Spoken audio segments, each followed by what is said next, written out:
Hello guys, and welcome back to a brand new video here on the channel. My name is James, and today we're going to go ahead and sit down and talk to you guys about Reading's 0-0 draw at home to Burton Albion. It's the first draw of the season for Reading as we pick up our first solitary point in the League One campaign. And as much as stuff on the pitch was quite boring, off the pitch it was more exciting. In the 16th minute, a protest once again happened as around 400 to 500 tennis balls, bouncy balls, balloons were thrown onto the pitch and halted the game for around 10 minutes. I think the message was clear. Obviously, Reading fans want Die Young out, and I think it needs to just keep continuing every single home fixture for the foreseeable future. Realistically, though, it was quite poor on the pitch for Reading today.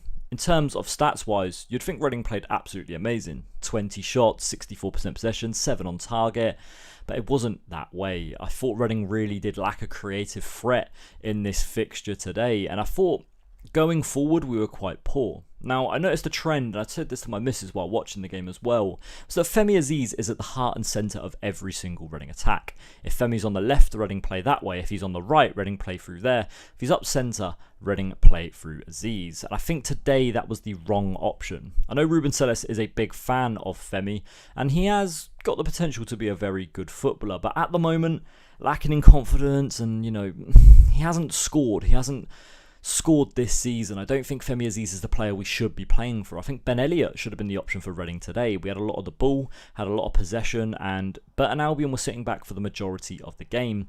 And I think realistically it was wrong to play through Aziz and not Elliott. I think Elliott is that creative threat that can do that. He can beat two players and play a fantastic ball through, and we saw that in the first 10-15 minutes as Elliott was kind of involved a lot more than normal. And then after that we went back to the Femi Aziz route.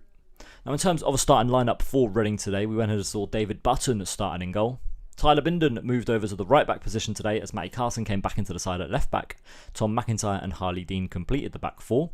The midfield duo was Charlie Savage and Lewis Wing today, as Harvey Nibbs and Ben Elliott were the wide players. And finally, Kelvin Eher-Batoman and Femi Aziz were partnered up front. Now, again, when you take a look at the stats, you would think Reading were the much better side. And to be honest, we were the much better side. But I don't think we did enough to score creatively. The first half was very dire for Reading, in my opinion. The best chance probably coming from Charlie Savage, who put one just over the bar.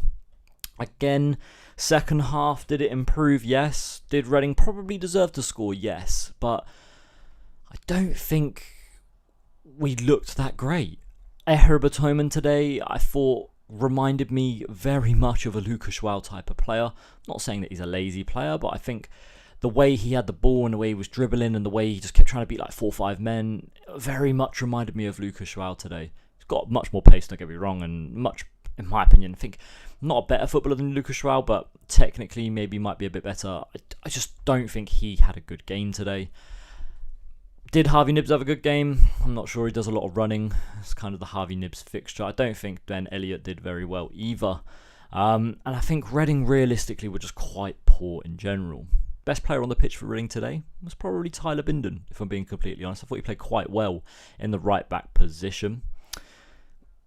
It's difficult because I sit here and off the pitch, I feel like people will use that as an excuse for the momentum stopping, but it wasn't at all. And if you're not beating a team like Burton Albion, especially with the way they played today, I'm not disrespecting Burton Albion off the pitch before it, but the way they played today, Reading have to win that fixture. That has to be a game that Reading win. And they didn't. We know that it's going to be a struggle at the start of the season. And if you ask me 3 months down the line, if Reading and Burton played the exact same game again, and that Burton Albion team came out and played, I think Reading would sweep them 4-5-0. Especially with how a bunch of...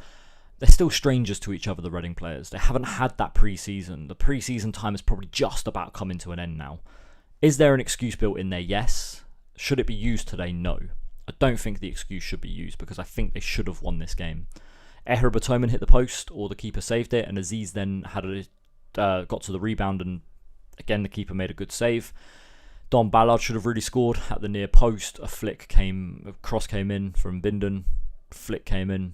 Should have really gone into the back of the net, but just went over. Goalkeeper, though, was the best performer today for Burton, in my opinion. Max Krokombi he was their rated best player going into this fixture, and realistically probably was the best player today for them. 176 Burton Albion fans came out as well to the game. Fair play to everyone that travelled. A lot of people give them stick for the low attendance, but fair play to everyone that came today. Clearly, just loyal to Burton, ain't ya? What does this do for the table though? Sits Reading now up to 21st, so gone up a position after Wigan got beat by Portsmouth today.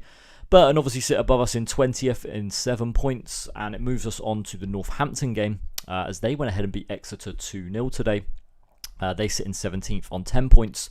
So that's the fixture coming up on Tuesday. Want to see a bit of a rotated side. I think it's time now for the attack to get a little bit of rotation. I think maybe a change of formation is what's needed for Reading. The 4-2-2-2, just in my opinion, isn't working too much. And I think maybe a change is due. There's not really much else to comment on apart from that, if I'm being completely honest. I thought it was a poor performance, and I thought attacking-wise it was a poor performance. Let me say that. Attacking-wise it was a poor performance, and Reading realistically should have put this game away.